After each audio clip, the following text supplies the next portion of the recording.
사랑하는 성도 여러분, 오늘도 예수 그리스도의 사랑과 은혜 안에서 주어진 삶의 자리에서 믿음의 승리의 삶을 이루어가는 저와 여러분이 되기를 기도합니다. 오늘은 잠언 15장 16절에서부터 18절 말씀으로 새벽 기도회를 시작합니다. 가산이 적어도 여호와를 경외하는 것이 크게 부하고 번뇌하는 것보다 나으니라. 채소를 먹으며 서로 사랑하는 것이 살찐 소를 먹으며 서로 미워하는 것보다 나으니라.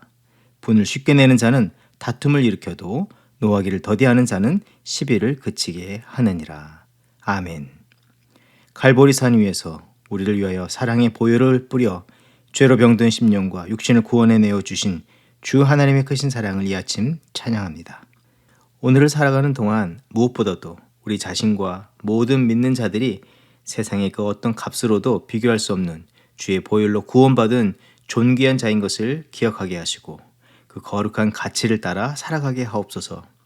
우리의 마음과 생각이 주의 거룩한 생명을 이식받은 자로서 정결하고 온전케 하여 주시기를 원하며 말과 행실, 삶의 내용이 주께서 살아내신 그 모습과 동일한 삶을 이뤄가게 하여 주시옵소서. 그리하여서 살아계신 하나님, 역사하시는 하나님, 거룩해 하시는 하나님을 세상에 증거하며 변화시켜 나가게 하여 주시옵소서. 주여, 이 시간 간절히 간구하오니 여전히 마음이 상한 자들이 있고 육신의 질병으로 고통 속에 탄식하는 자들이 있습니다. 희년의 축복이 이들 위해 갑절로 임하게 하여 주시옵소서. 십자가에서 모든 죄와 병든 것들을 소멸케 하시고 온전케 하신 그런 승리의 삶을 오늘 누리게 하여 주시옵소서. 감사드리며 예수 그리스도의 이름으로 기도합니다. 아멘. 오늘 우리에게 주시는 하나님의 말씀은 마태복음 15장 32절에서부터 39절 말씀입니다. 예수께서 제자들을 불러 이르시되 내가 무리를 불쌍히 여기노라. 그들이 나와 함께 있은지 이미 사흘임에 먹을 것이 없도다. 길에서 기진할까 하여 굶겨 보내지 못하겠노라. 제자들이 이르되 광야에서 우리가 어디서 이런 무리가 배부를 만큼 떡을 얻으리이까. 예수께서 이르시되 너희에게 떡이 몇 개나 있느냐. 이르되 7개와 작은 생선 2마리가 있나이다 하거늘 예수께서 무리에게 명하사 땅에 앉게 하시고 떡 7개와 그 생선을 가지사 축사하시고 떼어 제자들에게 주시니 제자들이 무리에게 주매 다 배불리 먹고 남은 조각을 7광주리에 차게 거두었으며 먹은 자는 여자와 어린이 외에 4,000명이었더라. 예수께서 무리를 흩어 보내시고 배에 오르사 마가단 지경으로 가시니라. 아멘. 예수께서는 두로와 시돈에서 이 갈릴리로 돌아오셔서 더욱 놀라운 치유와 회복의 역사를 이루셨습니다. 각색 병든 자들이 예수님께서 내미신 손길에 깨끗하게 치유받았습니다.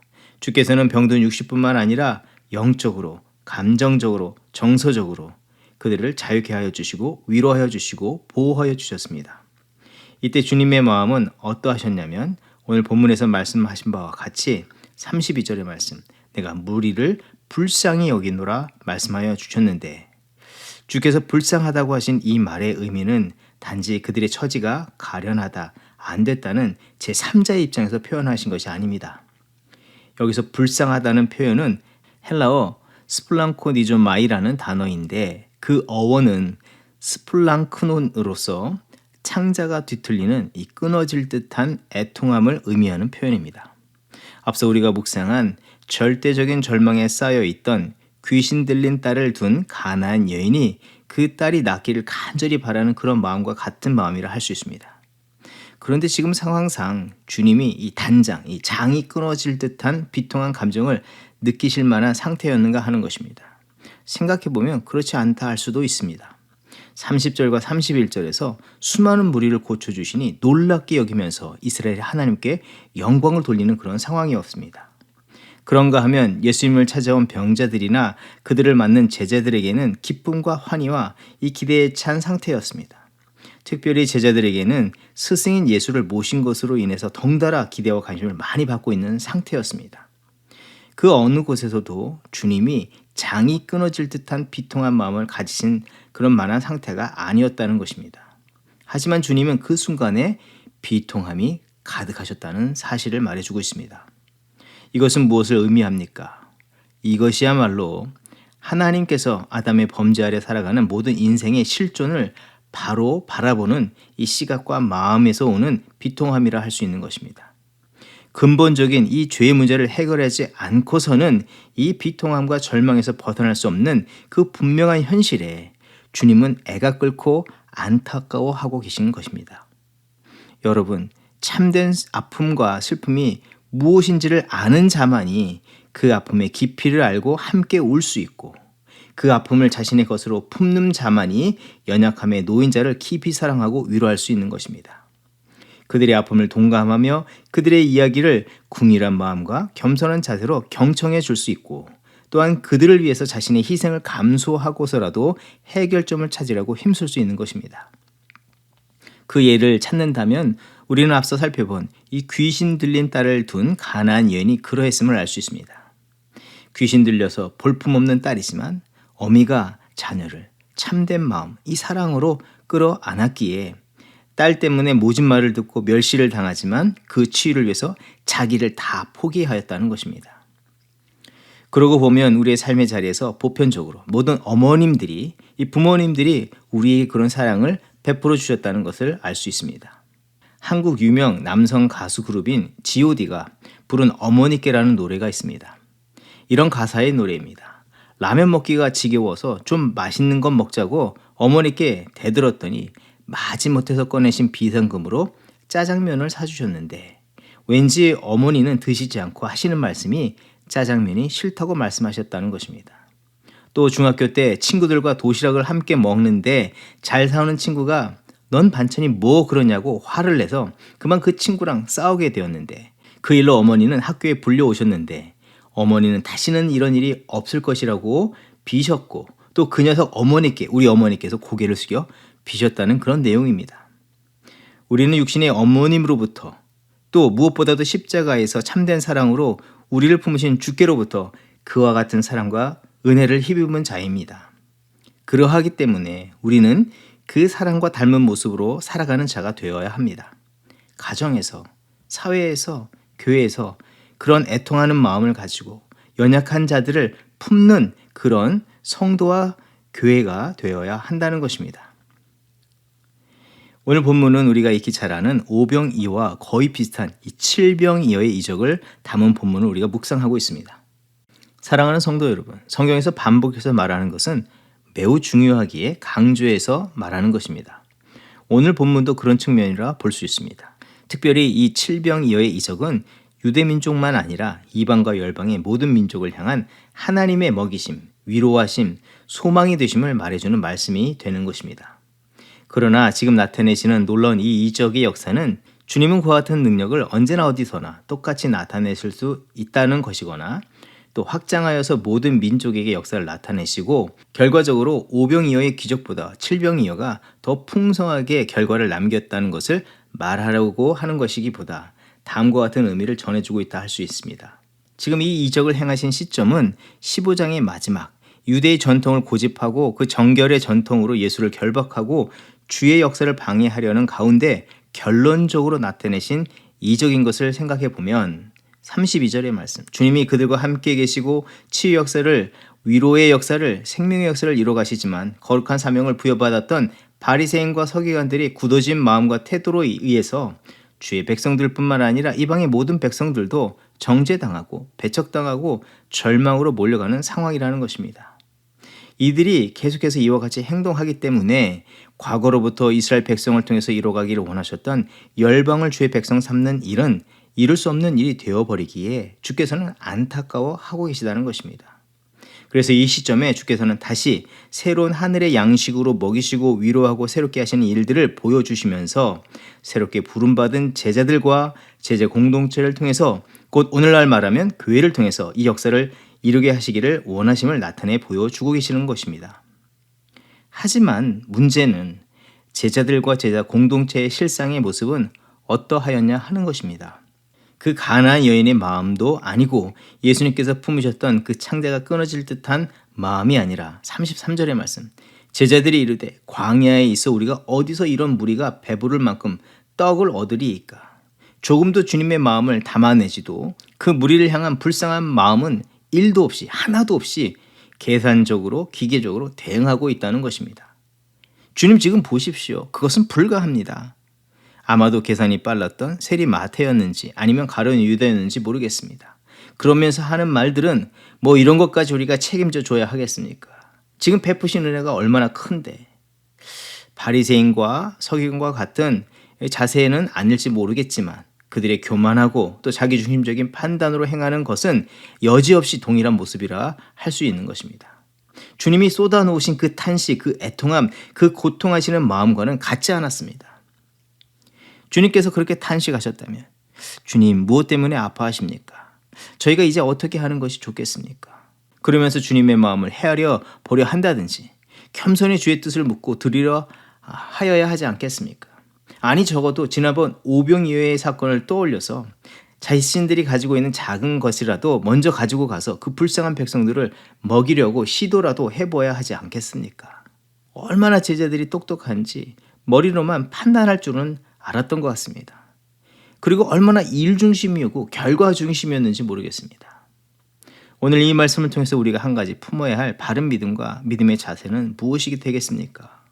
이 자기중심적이고 자기 합리화 속에서 살아가는 이 세대 속에서 주의 성도와 제자들은 무엇보다도 주님의 마음, 주님의 심장을 품고 주님이 원하시는 바를 살피고 주님과 같이 살아가는 주의 성도와 제자와 교회가 되어야 하는 것입니다. 세상은 더욱 자기들의 옳음을 앞세우고 그것으로 사람들을 판단하고 정죄하려고 한다는 것입니다. 그리고 할 수만 있다면 논리와 이성을 앞세워서 옳고 그름을 더욱더 합리화시킬 것입니다. 그런 가운데 주의 성도들과 교회도 자칫 주님의 마음도 이 사랑도 다 내어버리고 그렇게 똑같이 행동할 수 있는데 우리는 그것을 주의해야 하는 것입니다.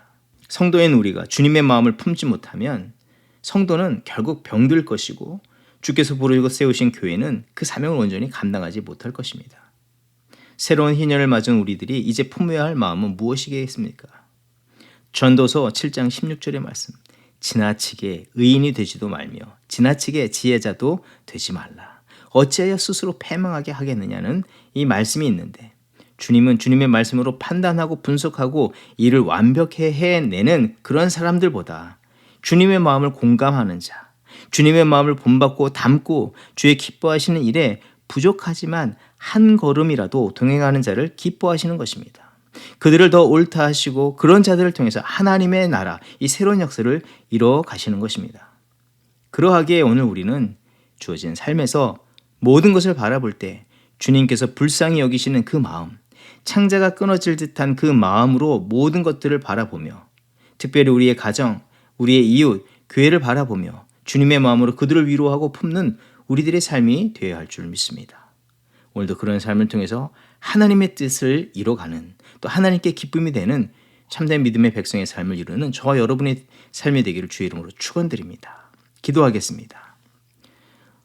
우리를 정죄하지 아니하시고 십자가의 크신 사랑으로 품으신 주 하나님, 나의 연약함을 보시고 가슴 아파하시고 자신을 내어주시면서까지 우리를 의와 거룩의 자리로 인도하여 주시는 주 하나님, 감사드립니다. 주님 앞에 우리가 우매한 짐승과 같은 자이온데 우리의 실존을 제대로 알지 못하고 주님 우리가 그동안 너무 의인인 척 했습니다. 너무 똑똑한 척 했습니다. 교만과 아집으로 주의 구원하신 백성들마저도 판단하고 정죄하고 그들을 미워하고 주의 품 안에서 몰아내었습니다. 배우자에게, 자녀들에게, 또한 교회 안에서 또 구원으로 인도해야 할 세상의 많은 사람들에게 바리새인과 서기관과 같은 행동으로 하나님 행동하였습니다. 어리석은 제자와 같이 행동하였습니다. 이제 회개하오니 주님의 마음을 동일하게 품게 하여 주시옵소서. 우리 안에 주님의 그 자비와 긍휼의 마음을 부어 주시옵소서. 그 자비와 긍휼의 마음으로 작은 자리에서부터 모든 것들을 품어내게 하여 주시옵소서. 또 오늘 우리의 삶이 그런 한날을 이뤄가게 하여 주시옵소서.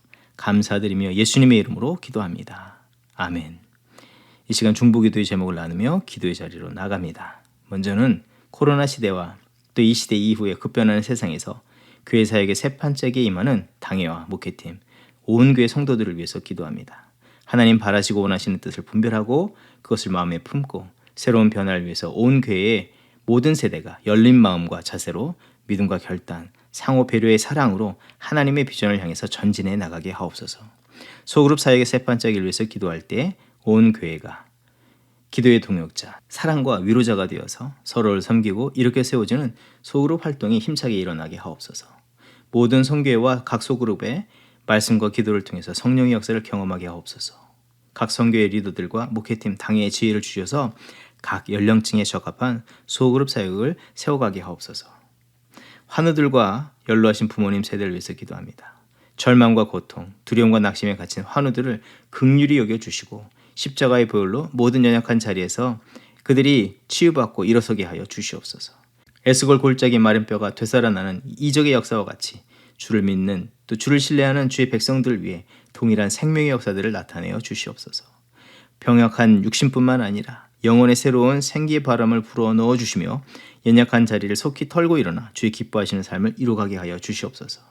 그뿐만 아니라 주님 화목제가 되어 주셔서 하나님과 불화한 우리들을 화평케 하여 주셨는데 그와 같이 깨어지고 뒤틀어진 관계에 화목과 화평이 임하게 하여 주시고 또 우리도 세상을 향하여서 이웃을 향하여서 상처받은 자들을 향하여서 주님 닮은 치유자요 위로자로 이 화목제물과 같은 삶을 살아가게 하여 주시옵소서. 하나님의 살아 역사하심을 온전히 증거하는 삶을 이루어가게 하옵소서. 합심으로 기도하겠습니다.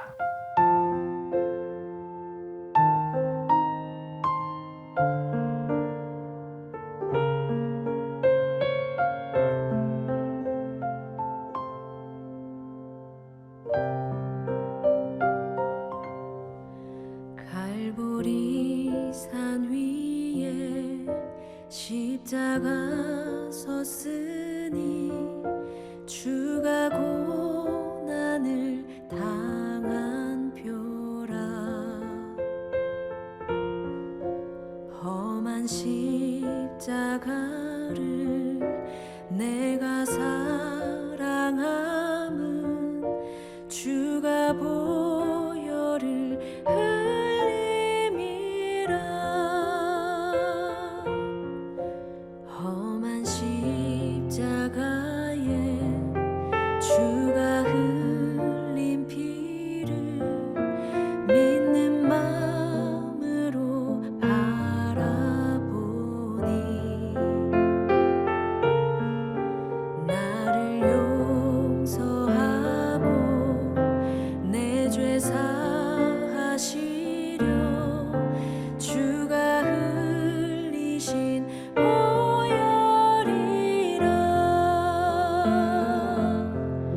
최후 승리를 얻기까지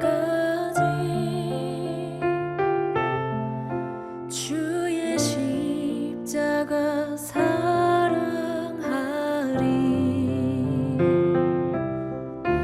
빛나며 멸류관 받기까지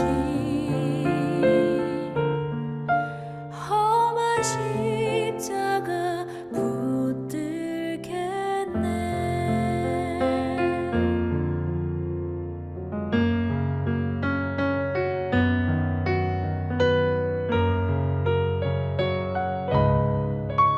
주님 예비하신 나의 본향집에 나를 부르실 그날에는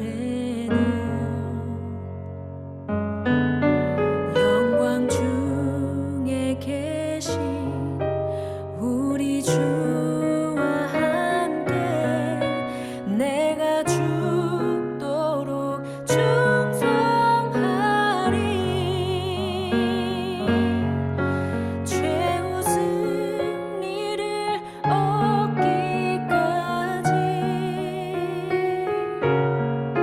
주의 십자가 사랑하리. 빛난 멸류관 받기까지 험한 십자가 붙들겠네. 최후 승리를 얻기까지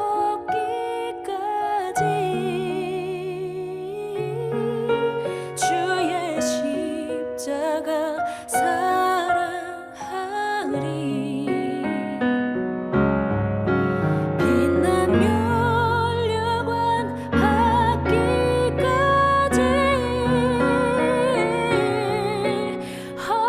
십자가 붙들겠네.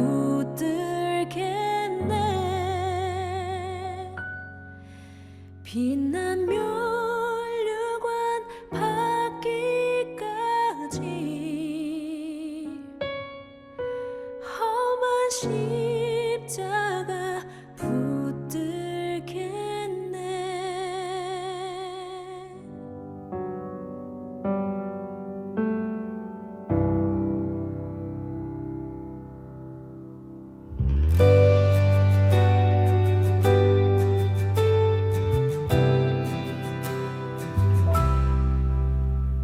태초부터 있던 생명의 말씀, 수많은 주의 사람들 귀로 듣고 눈으로 보고 그들의 삶이 되고 나타난 바 된 영원한 생명, 말씀이 육신이 되어 사람으로 또 사랑으로 십자가 달리셨네. 그 사랑 나의 영혼을 주와 화목해. 그의 사랑의 언어 내 삶에 가득 채우길 원해. 주의 말씀만이 내 영혼의 빛 되시며 내 삶